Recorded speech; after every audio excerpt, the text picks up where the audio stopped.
दोस्तों बात करते हैं एचिसन आयोग की सिफारिश के अनुसार भारत में कितने लोक सेवकों को कितने वर्गों में बांटा गया था। तो एचिसन आयोग कब बना था भाई? 1886 में एचिसन आयोग बना था। इसने भारतीयों के लिए नौकरी का प्रावधान किया था। पहले यूरोप के लोगों को नौकरी मिलती थी भारत में, मतलब हमारे देश के अंदर हमें नौकरी नहीं मिलती थी, यूरोप के लोगों को नौकरी मिलती थी। एचिसन आयोग के बाद हम लोग को नौकरी मिली, भैया सुधार का काम किया। तो 3 वर्गों में हम लोगों को बांटा। इस आयोग ने हम लोगों की सेवा, भारतीय लोक सेवाओं को 3 वर्गों में बांटा। ठीक। 49 अखिल भारतीय सेवा वर्ग में नहीं है। तो अखिल भारतीय सेवा वर्ग क्या होता है? जो भाई अखिल भारतीय सेवा यानी आईएएस के अंदर कौन कौन से वर्ग आते हैं? तो यार सिर्फ ये भारतीय वन सेवा क्या है ना, आज़ादी के बाद बनी थी, और ये स्पेशल जोन के लिए होती है, जैसे पेड़ों के लिए हो गया, पर्यावरण के लिए हो गया है। लेकिन यही सेवा है जो कि भारतीय अखिल भारतीय सेवा में नहीं आती। क्या क्या आती है? भारतीय विदेश सेवा, यानी अगर आपको विदेश अधिकारी बनना तो आप यूपीएससी के जरिए जा सकते हो, ये इसका मतलब है।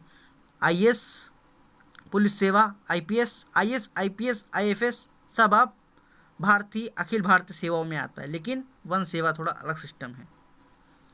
अखिल भारतीय सेवाओं के कितने समूह हैं? 4 समूह। भारत में केंद्रीय सेवाओं के कितने समूह हैं? 4। पद वर्गीकरण, यानी हम लोग पद बांटते हैं ना, कोई सचिव, अपर सचिव, लोअर सचिव, ये जो पद हम लोग बांटते हैं, इससे क्या फ़ायदा होता है? बजट बनाने का कार्य सुविधाजनक हो जाता है। हर किसी को हमने कार्य दे दिया, भाई तुम्हें कागज़ लेके आओ, तुम फैक्ट्स लेके आओ, तुम कागज़ तैयार करो, तुम इकोनॉमिक्स का डाटा दो, तुम उसका दो, मतलब सबका अगर एक एक काम कर दे, पद बांट दे, तो सबका फायदा हो जाएगा। तो ये पद बांटने से बजट बनाने के कार्य सुविधाजनक हो जाता है। हमारी संघ व्यवस्था को सर्वाधिक प्रभावित करती है अखिल भारतीय सेवाएं। अखिल भारतीय सेवाएं हमारी संघ व्यवस्था को प्रभावित करती हैं। भाई संघ व्यवस्था क्या होता है? संघ मतलब केंद्र राज्य, केंद्र पे सरकार, राज्य पे सरकार और लोकल लेवल पे भी सरकार, यानी 3 स्तरीय सरकार को हम संघीय ढांचा बोलते हैं। केंद्रीय, राज्य और वो। अब दोनों ही स्तर में आईएएस अधिकारी राज्य के लिए भी काम करता है और केंद्र सरकार के लिए भी कार्य करता है। इसीलिए सबसे ज़्यादा प्रभावित कौन करता है? बाकी ये अधिकारी जो होता है वही अधिकारी होता है। मुख्य सचिव जो बनता है वो भी आईएएस अधिकारी होता है। यूपीपीएससी मतलब पास करके ही जाता है। इसका मतलब ये है। एकमात्र भारतीय सेवा जिसका निर्माण भारत की स्वतंत्रता के बाद हुआ, मैंने पहले बताया था, भारतीय वन सेवा।